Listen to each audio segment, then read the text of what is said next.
What's happening, guys? So today we got new information on what's going to be coming for the October update. For October 16th, this will be kind of the Halloween themed Blade and Ghoul event, and what's going to be happening is we're going to be getting the Candy Cloud Park event. Oh shit, here we go again. This has to be a Blade Soul first. I don't think they've ever recycled the same event dungeon twice in 1 year, because we had this earlier this year. This is pretty crazy. I've never seen them do this before. This is kind of the definition of recycled content. So if you play Blade and Soul for a couple years or even a couple months, you might be familiar with this event dungeon, but basically you have two different little, I don't even know what to call them, kind of fat doughboy monster dudes with hammers, but basically you fight two of them and then they jump to the center platform. You fight one at a time. They have like a giant shield. After you do enough DPS, and then you have to pick up these like little guns that shoot like frost and stuff. You have to shoot at them, break the shield, and then you DPS them down over time. And then that's really it. You do that every single day.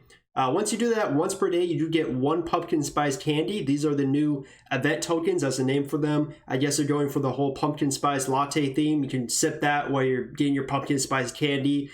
Those are the event tokens. So you get one per day from the event dungeon if you want to put yourself through this every single day. And then also you can get them from the weekly raids. So Fallen Aranzu's School, you get 4, Snowjay Fortress 4, 2 from the Keeper, and 2 of the Templar. Also with the dungeons, they'll have different days you can earn the pumpkin spice candy. So for example, if you're online on Monday, do Starstone Mines and Sandstorm Temple daily quest, and you'll get pumpkin spice candy chest. Now the chest has a bunch of various rewards in it. Some is RNG, some is guaranteed. You're always guaranteed at least one pumpkin spice candy. You might get lucky and maybe get, I don't know, Sacred Vials, Pet Pats. They usually have really low drop chances. I rarely ever get anything good from them, but you know, at least there's a chance. Legendary Elements, Legendary Jewels. So make sure you do the daily dungeons on the correct days so you can get the extra event tokens. Now, once you get the tokens, you can trade them in for various rewards. So down here, you'll see there's different costumes you can get. They don't really have any pictures for it, so it's kind of surprising because usually they do, but I guess we'll have to wait maybe for in-game or maybe the live stream. But you get different costumes. You also can get a Ghost Hunter upgrade coin, which I'll explain a little bit further down. Of course, Sacred Vials, Pet Pats. They still have them limited. I really don't like this. I've said this many times, but I guess this is kind of the format that you're going to be doing from now on. I didn't really do the math yet, but I'm probably going to assume maybe the maximum per character you can get is maybe like 2 to 3 Sacred Vials. It's not going to be a super generous event by any means, but you get a couple vials, maybe use it towards your soul or your heart or whatever you want to use it for. And then when we get down here, we also have the Grave Raider upgrade token and the Ghost Hunter upgrade coin. Now these are going to be used to actually reduce the cost for upgrading many different accessories. So maybe if you want to upgrade your bracelets, your gloves, your belts, you can use these tokens or coins to actually substitute the cost. It won't completely make it way cheaper, but just kind of reduces it a little bit. Little less materials, little less gold maybe. It's just kind of like a Nebula Stone if you're familiar with that term. So this is something you can use to maybe help gear up your old character. If you're a new player, it might be helpful. We'll have to wait to see how much it does reduce though, because we don't really have a example right here for us to tell. Hopefully it's actually pretty decent. Yeah, that's really kind of all the content that they're advertising here. Hopefully there's more stuff, but I really don't think there's going to be. I think we just kind of get this recycled event dungeon. You can do this every day for your pumpkin spice candy, do weekly raids, and then the daily quests on the certain days and trade them in for maybe like a Halloween costume or Sacred Vials, whatever you want. This is something I'm not really surprised by though. I've said it before. Every Halloween, every October update they do is very, very minor. This is one of the times where they don't put out much content for the month.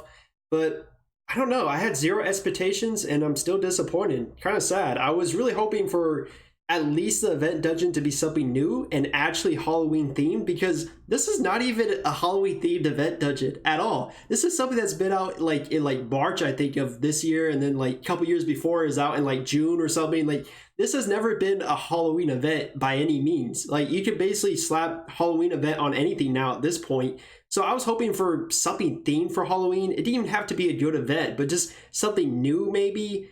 I don't know, maybe go the way they went last year with the Ruins event. At least they kind of brought back an old area for the event. They could have done that again. I feel like they could have had so many cool ideas, but they really didn't do anything. This is just, I don't want to say lazy, but yeah, it's just kind of lazy. This is not really fun at all, for at least for myself. Maybe if you're a new player and never done this event dungeon, you might like it maybe 1 or 2 times, but it's not very fun. I don't know. This is one of those updates where honestly you could take a break for the whole month and you're not going to be missing out on much. And I really hate to say that, but this is the truth. And then I don't know if they're even going to be putting out a live stream for this, because the patch previews they usually do on Thursday. Tomorrow's Thursday. They haven't announced anything.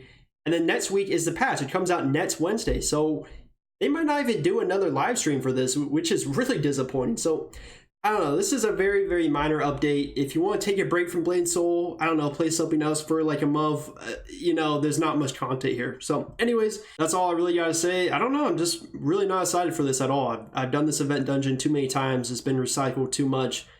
It's just not really fun anymore, in my opinion. Honestly, it wasn't even fun the first time. So I feel like they should make a new rule. This is the new rule right here. If you put out an event dungeon, like you recycle it more than 2 times, you have to completely remove it and never return it again. So Blade and Soul, NCSoft, NC West, never return this dungeon again after this update. It's retired forever, please. Anyways, let me know what you guys think about this. Are you going to be running this? I'm definitely not going to be doing this event dungeon. I can't handle it, but I will still do probably the daily quests and the weekly raids like I always do anyways. Maybe buy Esther of Sacred Vial or something. Anyways, let me know what you guys think. Appreciate you guys checking out the content. I'll be out with a new video very soon, and I'm out.